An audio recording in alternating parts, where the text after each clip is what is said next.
Good afternoon. I'm Alyssa Rainbolt, and this is your 3 o'clock news update. Good morning. An expensive signing for the Broncos. Rookie Tim Tebow bringing in $33 million.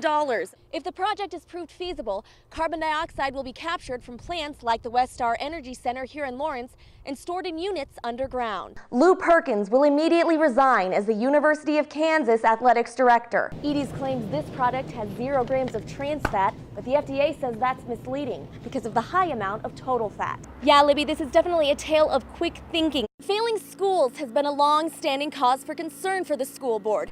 Chaos at the University of Texas at Austin this morning. The Broncos adding a running back in Justin Fargas. Remember him? He's a former Raider. Now he's happy to be a Bronco. Last November, 26-year-old Ken Chang visited Africa with his Lawrence church. When they stumbled upon the village of Dombey, Chang saw a need. The area is pretty lush and green, but this village is different. When we got there, it was dry. Chang was shocked by a civilization where water is a luxury. The people of Dombey walk half a mile to a small river for water that is dirty and disease-ridden. Upon his return to Lawrence, Chang felt motivated to fill a need.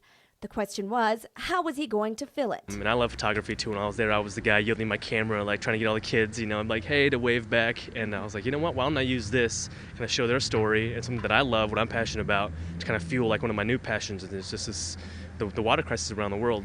Chang's thought process, along with the help of his 10-person team, yielded River to Well, a photo competition open to students, amateurs, and professionals. It's like a big bake sale. Instead of selling brownies, we're going to be selling entry fees and selling photos, and it's all going to go towards building the well with these people that I've met. $15 to enter a photo, $10 to buy a t-shirt, and $30 to purchase one of the winning photos, which were displayed Saturday and Sunday on Massachusetts Street. Over 270 photos were submitted from 9 different countries, confirming for the team that a passion for art crosses geographical boundaries and can serve to fill a greater need. It wasn't by chance that the contest attracted worldwide attention. The team doesn't separate the inherent beauty within both art and the cause they're fighting for. You can't even question whether or not it's something you should be involved with. You know it's important and beautiful and perfect. And art has that similar quality where if it's good art, it resonates with beauty and truth. So far, the team has raised about $4,000. In a matter of months, a small village in South Africa will have clean water at their disposal. All because artists from across the globe shared a passion for a greater cause. Alyssa Rainbolt, KUJH TV News. One throws right-handed, one throws left-handed, but their faces are identical. No, you're not seeing double. That's Maggie and Rosie Hull, ready to take the field for their first softball season at KU. That was like our number one thing, like we're going to the same school, that like it doesn't matter where, but we're going to the same school. Since childhood, Maggie and Rosie have excelled in athletics and have found motivation in each other along the way. Despite a built-in support system, they say being twins does come with difficulty. I think I struggle with my identity sometimes, just like being my own person, because so many people just associate me with Rosie automatically. In recently released One and the Same, author Abigail Poggerman notes that it's not uncommon for twins to achieve at high levels, and there's no shortage of examples here at KU. Joining the Hull twins are soccer players Courtney and Kelsey Clifton and swimmers Brittany and Alyssa Potter. It would be rare to see one of the Potter twins without the other. Out of the pool, the junior pharmacy majors each carry a 4.0 GPA, and in the pool, they scored a total of 20 points for the Jayhawks at the Big 12 conference meet last year. They go to class together, schedule tutoring together, and of course, practice together. In practices and stuff, we're usually put in lanes right next to each other, and we always try to beat each other. So we do feed off each other. We've learned to turn the competition into a good thing. Head coach Clark Campbell calls that competition an intense sibling rivalry, but says that having separate events has been healthy to maintain the girls' individuality on the team. Whether head-to-head in practice or cheering from the dugout, both pair agree that having an identical counterpart has played to their advantage. College athletics can be very stressful, but just to have someone there and have someone on your side and have someone that will pick you up and stuff, it's so awesome. Twice the enthusiasm, twice the drive, and twice the talent. Achievement-minded identical twins are filling up roster space at KU. And if you're cheering on the Jayhawks this year, you may catch yourself doing a double take.